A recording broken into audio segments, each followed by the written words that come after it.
C'est un en avant, c'est simple en avant, point. Sud Radio, la radio du rugby. Des millions, vous êtes charmante. Vous voyez ce que ça fait déjà 1 million, Armina? Où est l'argent? Où est l'argent? C'est mon peu de rien. En fait, j'ai retiré de l'argent. Amis, ouvrez vos cœurs, non n'ayez pas peur, l'argent ne fait pas le bonheur. Shut up and take my money.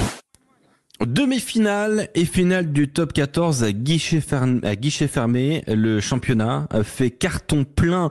120 000 fans vont venir de toute la France à Lyon les 20 et 21 juin. Nous annonce la Ligue nationale de rugby. Le directeur général Emmanuel Escalier, qui a d'ailleurs rappelé l'impact économique et sociétal des demi-finales du top 14.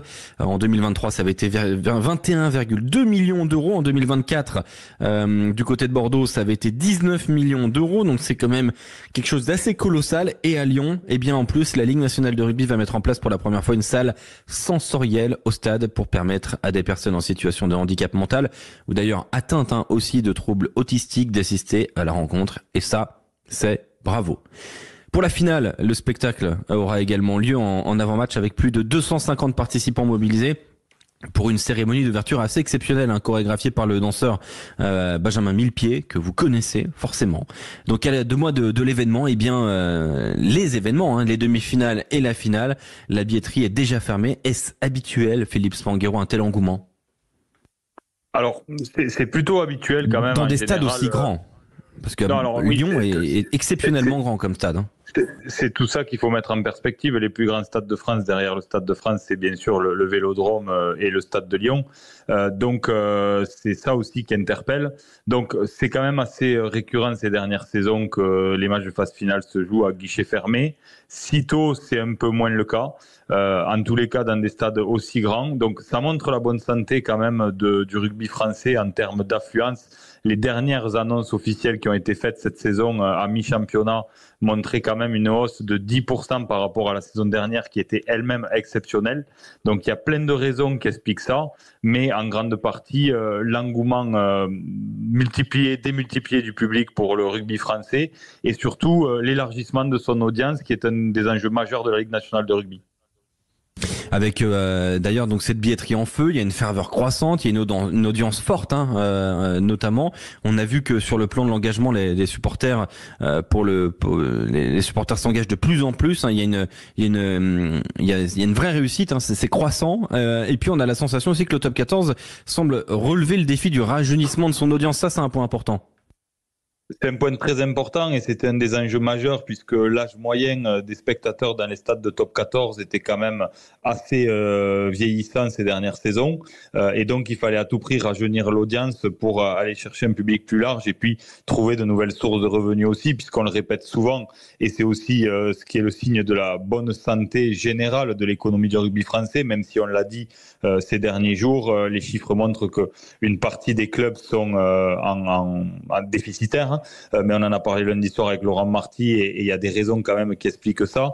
Mais globalement, l'économie du rugby français est saine.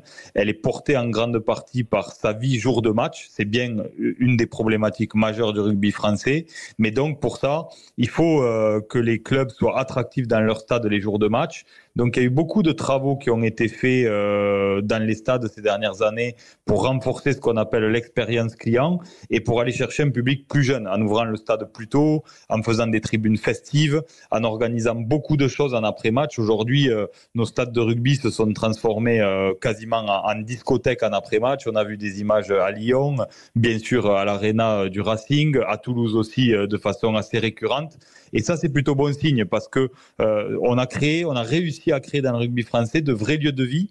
Donc ça sert à la fois, bien sûr, l'affluence et les recettes jour de match, et puis cet élargissement de l'audience et notamment le rajeunissement. Ouais, ce rajeunissement aussi qui est propulsé par du travail qui est mené sur les réseaux sociaux de la part des clubs de top 14, du top 14 en lui-même, avec beaucoup d'interactions renforcées autour des images aussi qu'on voit un peu plus. Parce que par exemple là, on ne voit jamais des images de Ligue 1 sur les réseaux sociaux, on y voit des images de top 14 parce que Canal+ est, on va dire, un peu plus permissif sur ça. Oui, mais le rugby français a toujours permis ça et je pense qu'il faut qu'on garde ça, cette intimité. Il faut qu'on offre au public une forme d'intimité. On l'a vu régulièrement, hein, les caméras de Canal+ dans les vestiaires, en avant-match, même des grands rendez-vous, des demi-finales, des finales. Donc c'est assez atypique dans les très grands sports. Le rugby a su maintenir ça et c'est important de le conserver. Donc bien sûr, ça fait de belles images. Et puis aujourd'hui, ce qu'il faut souligner aussi, c'est que on a parlé récemment du rugby pour de mauvaises raisons, pour des affaires, pour les sujets de commotion, mais de façon quand même générale, on peut dire que le rugby est un des sports majeurs les plus populaires dans lesquels il y a des images et de la vie dans les stades entre supporters qui est quand même assez qualitative et sans risque. Et ça, malgré tout, dans notre société, on a besoin de ça aussi et ce genre d'images servent le rugby. Oui, alors quand on regarde un petit peu tout ça, est-ce que tous ces points positifs là, on les met quels sont les éléments d'explication? Est-ce que c'est grâce au titre olympique? Est-ce que c'est grâce aux stars tricolores qui prennent de la popularité mois après mois? Est-ce que c'est grâce à la Coupe du Monde 2023? Bah alors, on va essayer de prioriser d'abord pour répondre à ton premier point.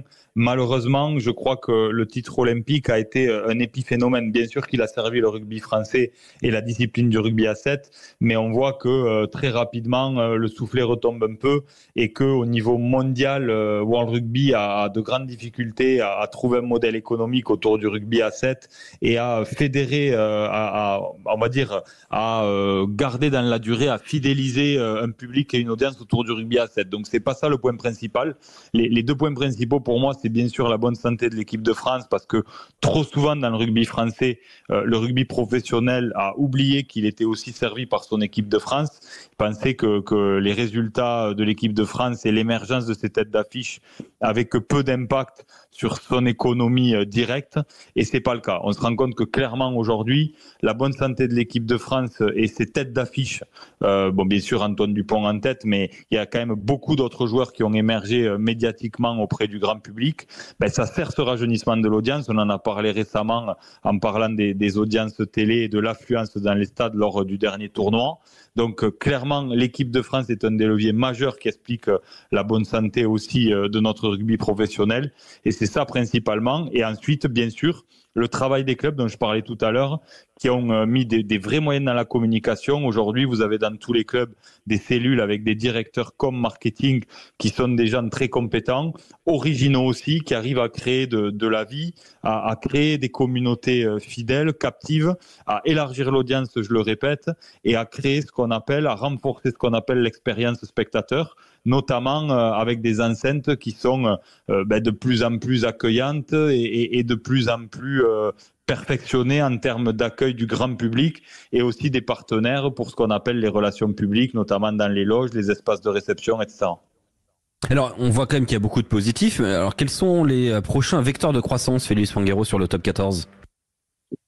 Les prochains vecteurs de croissance, c'est un peu compliqué parce que en réalité, on se demande vraiment quels sont nos gros leviers. Hein, parce que bien sûr, à la marge, on peut optimiser un peu partout.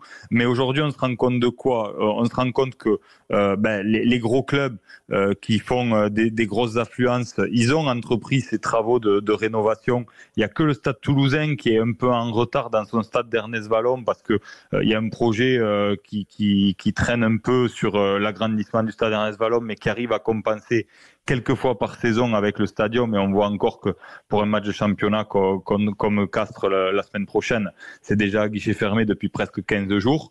Ensuite, vous avez bien sûr la locomotive qui est l'UBB, La Rochelle, Bayonne. Donc tout ça, c'est des clubs qui ont entrepris des travaux récemment, à part pour l'UBB qui joue dans le vieux stade de Chaban, mais La Rochelle a amené des optimisations dans son stade régulièrement ces dernières années, Bayonne très récemment aussi. Donc grosso modo, les leviers pour ces clubs-là en termes d'accueil du public, ils sont faibles, puisque aujourd'hui, pour entreprendre de nouveaux travaux d'agrandissement, ça prendra des années. Donc sur la billetterie, il y a peu de levier aussi, puisqu'on est quand même dans le rugby français sur un prix moyen de billets pour les spectateurs qui est assez élevé. Et dans le contexte économique en ce moment, c'est un peu compliqué d'aller chercher de nouvelles ressources là-dessus. Donc pour les clubs qui font déjà régulièrement le plein, il y a peu de leviers là-dessus. Donc il y a encore des leviers en termes de sponsoring, parce que le rugby bénéficie quand même d'une très bonne image du grand public et d'une qualité de relations publiques qu'offre très peu de sports. On a peu de concurrents quand même sur le marché en France sur ce secteur-là. Donc il y a encore quelques leviers en sponsoring, mais qui sont pas énormes parce que la plupart des clubs travaillent bien sur leur territoire. Donc voilà, les leviers ils sont quand même assez faibles. C'est pour ça notamment qu'une partie des présidents militent pour la baisse du salary cap, parce qu'on se dit les leviers de développement de chiffre d'affaires sont assez faibles.